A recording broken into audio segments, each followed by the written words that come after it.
So we just recently did a video talking about how the Imperial military was actually a paper tiger. This was a massive military force that was absolutely awe-inspiring and terrifying to look at, and backed by a slick Imperial propaganda machine. One might assume that with so much energy and resources being spent on crafting the perfect military, that the Empire might have gotten a lot of things right.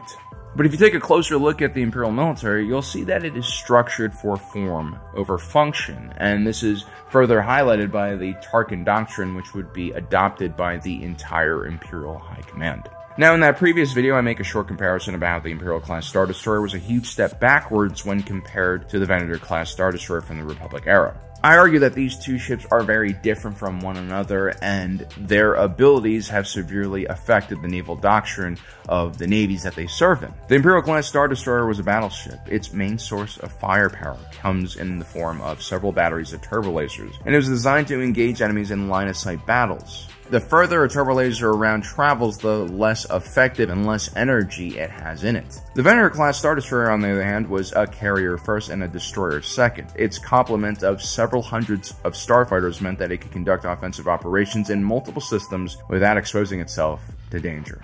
Despite being outgunned and outclassed in size, the Vanity Class Star Destroyer should be able to easily defeat an ISD in a one-on-one situation if it's following the proper strategies and protocol. And after saying that, I realized that there are a lot of die-hard Imperial Class Star Destroyer fans out there. And so I feel like I need to elaborate a little bit more on why I think this way. And I think people are wrong to believe that the Imperial Class Star Destroyer is actually superior to the Venator, because it clearly is not. When looking at weapons, vehicles, a new kitchen appliance, any kind of product really, you can't just look at blueprints and stats. It's not just about how many turbo lasers there are on a ship or how much gross tonnage a ship is. The doctrine you develop around that vehicle and how you use that vessel matters a whole lot.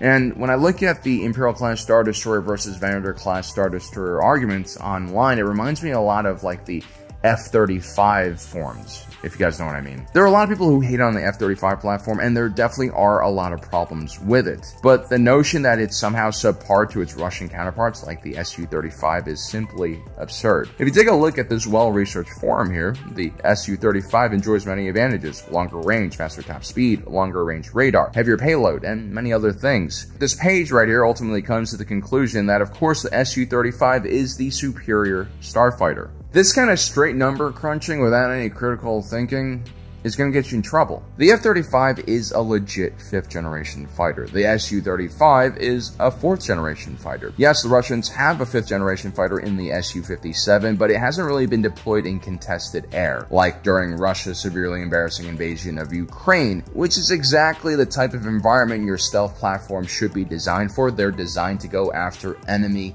anti-air installments and basically clear a path for your more traditional 4th generation fighters. And so for now, it seems like the Russians are heavily leaning on the Su-35 as an air superiority platform. And this is a beast of an airplane. It's a huge threat to Ukraine's MiG-29s. It's a huge threat to most NATO 4th generation fighters. But the F-35 is playing a completely different game here. This platform had a very complex development requirement that meant its power plant had to be VTOL capable, vertical takeoff or landing, which of course severely limits the platform's performance. On paper, the F-35 and its stubby little wings performs terribly, but this is a stealth jet, and it is capable of engaging multiple targets from more than 100 kilometers away, and it will remain completely invisible to its opponent's radar. It's just highly unlikely for the F-35 to ever engage in a line-of-sight dogfight, like we see in the Top Gun movies. And that's not even taking into account NATO's superior air command and control system,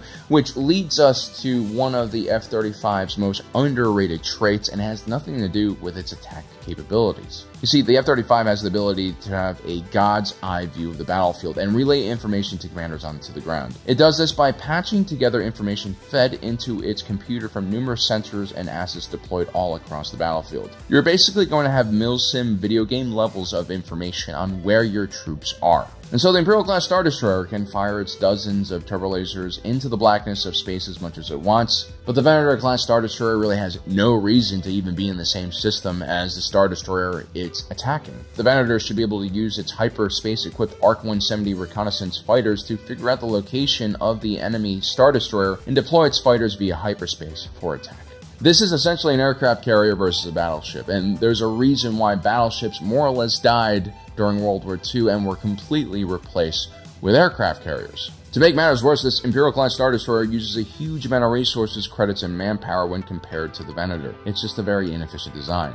In the excellent novel Twilight Company that came out around the time of Battlefront 2, we meet an Imperial governor named Every Chalice. She was a master of logistics and intimately knew everything about how the Imperial military keeps Star Destroyers fully operational. She claimed that it was one of the most resource-intensive items within the entire Imperial military, and this ship was so large that most shipyards could not accommodate it for rapid refitting and resupply. This 1,600-meter-long ship has a crew of 9,235 officers, 27,850 enlisted men, and an entire legion of stormtroopers on board, around 10,000 men. And it costs a crazy 150 million credits. That is roughly 3 times the cost of a Venator-class Star Destroyer, and the Empire could have gotten those free. Each Venator-class Star Destroyer has 192 V-Wings, or V-19 Torrent starfighters, along with 192 ATA Actis-class interceptors and around 36 ARC-170 starfighters. A squadron of 3 Venator-class Star Destroyers can field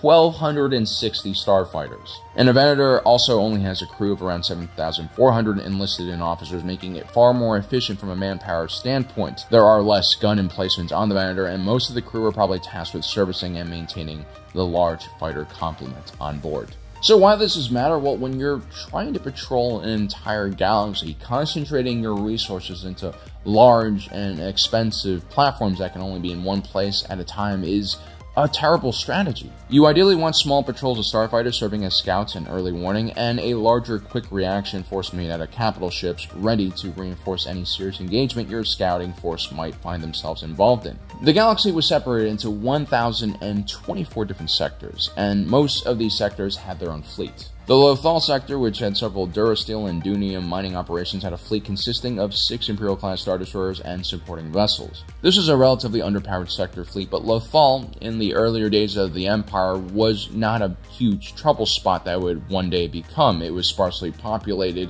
and there weren't too many security concerns. Now, after the Lothal insurgency ramped up their attacks, a much more beefed-up fleet was sent to reinforce the planet, the 7th Fleet under Thrawn. The 7th Fleet was sort of this problem-solving reserve force that was sent by Emperor Palpatine to hotspots all across the galaxy. The 7th Fleet was made up of 25 Imperial-class Star Destroyers and around 6 Victory-class Star Destroyers, along with other supporting vessels. Even with that many ships, Thrawn still struggled to keep peace in the Lothal sector. And that's because a sector can have as little as 50 to tens of thousands of inhabited moons, planets, and space stations. The Chomal sector, which is home to Naboo and at one point represented by Padme Amidala, had 36 full-member worlds, but more than 40,000 settled dependencies and 300 million star systems in total. And this was a mid-rim sector that was considered sparsely populated. I mean, even with Thrawn's tactical abilities, having just 30 capital ships means that he won't be able to ensure security all across his sector. It's just impossible. And if you take a close look at the average threat that the Empire faced in the Outer Rim, like the Spectres from Rebels or Phoenix Squadron, or the Pirate King that attacked Navarro, we're usually talking about a few stump fighters, maybe a Corvette or a light cruiser, if things have really gone to shit. But the point is, the Imperial-class Star Destroyer is overkill in every one of these situations. We're not fighting the Yuzhang Vong here, right? The Empire is a policing force at this point, and if we look at how policing is done in our own world, even in the States where the police are more militarized, the cops are still on pretty even footing with the population. They usually have a civilian car with some modifications, a long gun in the trunk maybe, and a pistol on their belt. It's not like we're giving cops tanks or Apache gunships to chase down criminals, which is sort of what happens when you send an ISD after a small vessel like a CR-90 Corvette. It's just complete overkill. Thrawn had 25 Imperial-class Star Destroyers. For that same price, he could have had 75 Venator-class Star Destroyers. Each one of these ships have 420 starfighters on board, which means his 7th Fleet would have around 31,500 starfighters in total. What we've done here is simply disperse the resources and assets given to this fleet by relying on starfighters to patrol areas instead of relying on a large centralized force. Remember, even though the Imperial-class Star Destroyer has TIE fighters on board, these were severely limited starfighters. They did not have hyperdrives and could not be attached to a hyperdrive ring like many starfighters on the Venator could. And so, realistically, how many independent ships does Thrawn have in his 7th Fleet before you upgrade to the Venator? maybe 100 different vessels that are hyperdrive equipped, not much more than that. Compare that to the 31,500 starfighters that you'll have with the Venators, and you'll begin to see why the Imperial Class Star Destroyer is just completely outdated.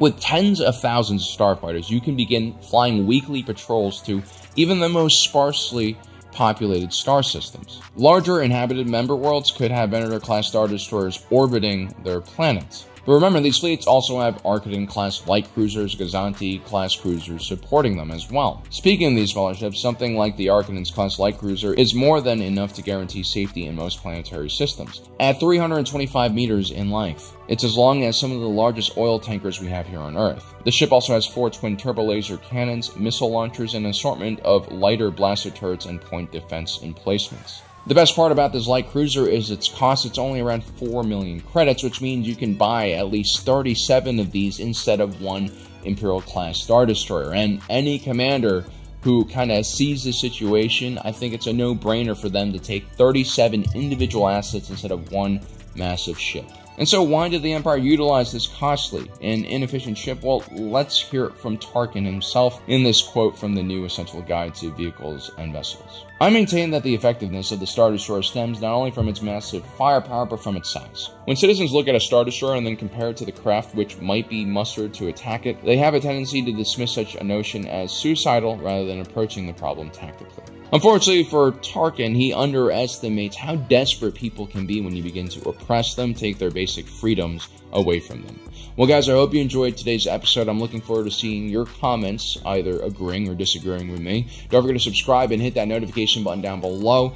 As usual, my name is Alan, reminding you that my allegiance is to the Republic, to democracy.